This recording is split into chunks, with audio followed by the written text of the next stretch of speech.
Naghahantay gapangan.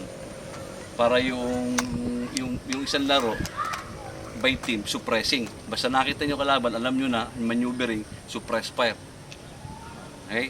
Ngayon, depende naman doon sa kabila pag magaling naman sila mag-counter. Kaya maano nyo yung counter eh. Sino team leader sa inyo ngayon? Sir Junjun sir. Okay, sir, pangalawa ka. Okay, point man, tapos team leader sa kabila, sa pangalawa, lipat kayo. Dito ka, sir. Yan, ganyan ang pwesto ha, sa line. Okay, na, kung mamaneuver kayo rito, sa lubungan yan, di ba? Diretso muna kayo. Pag nakita mo na agad yung, nakita mo na may isang tao ron, hold mo na. Pag hold niya, hindi mo nakita, sasabihin sa'yo. Tapos ngayon, ikaw magkukuman kung, di ba, nakaganon kayo, di ba, sir? Kung magmamaneuver ng left, pag maneuver ng left, ganon mo na yung kamay mo. Ibig sabihin, pupunta ka rito, 3 meters, pupunta ka ron, pupunta ka ron, pupunta ka ron. Ang distance sir, 3 meters. 3 meters, malapit lang eh, kahit 2 lang eh. Basta bahala kayo.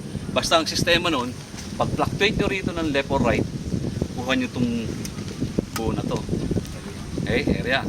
Tapos pag kuha nyo yung area na to, kinakailangan, nakikita nyo pa rin yung mga teammates nyo.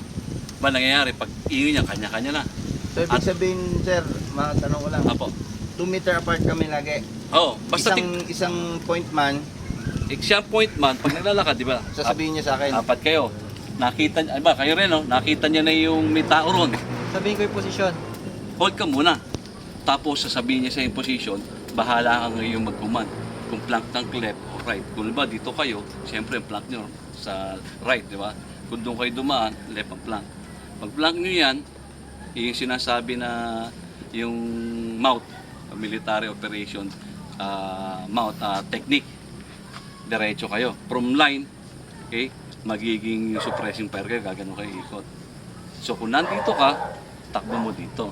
Takbo mo dito. Takbo mo rito. Depende. Kung ang kalaban malapit na, kaya yung tamaan ng bala, birahin nyo. Kung hindi pa, silent lang, pumesto kayo. Tapos sa'yo, ang command, kung suppressing fire o ano. Ganon din yung sistema niya, sir, no? Dalawa lang yon. Pag nauna na sumipress yung isa, ang laban ng isa kung paano kayo magdidepend. Tapos, paano naman kayo magpa-plank para umiwas sa kasama. Okay? Tanong sir, kung madali agad yung point man sa kayo, no? Anong magiging strategy? Susunod yung isa. Siya na yung magiging. Oo, sunod-sunod yan. Ikaw naman ang tail. Tailman ka. Actually, yung pangatlo, gunner. Tapos rifleman. Okay. Ano naman sir magiging sinyasan sir kung sakaling nandun na sa laban sir? Ang senyasan lang naman, di ba? Dalawa. Oo. Ito, hold, stop. Pero ng barrel. Isa lang. Eh.